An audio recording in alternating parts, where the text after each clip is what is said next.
రేవంత్ సర్కార్ మరోసారి అభాసు పాలైంది. తన అసమర్థతతో కాంగ్రెస్ పదే పదే తెలంగాణ పరువు తీస్తుంది.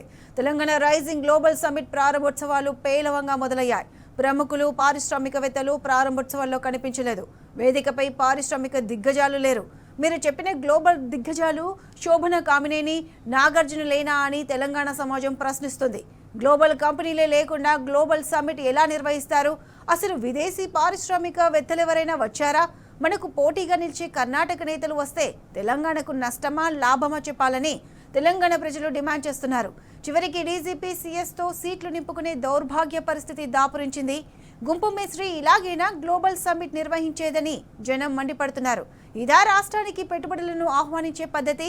సీఎం సహా మంత్రులందరూ దేశమంతా ఆహ్వానాలు పంచారు కదా, మరి ఇంపాక్ట్ఫుల్ పర్సన్ ఒక్కరైనా రాలేదేమని ప్రజలు ప్రశ్నిస్తున్నారు. ఇది గ్లోబల్ సమ్మిటా లేక రియల్ ఎస్టేట్ మీటా అని ఫైర్ అవుతున్నారు. వందల కోట్ల ప్రజాధనం వృధా చేసి ప్రభుత్వ మీటింగ్ లాగా నిర్వహించలేదని ఆగ్రహం వ్యక్తం చేస్తున్నారు ప్రజలు.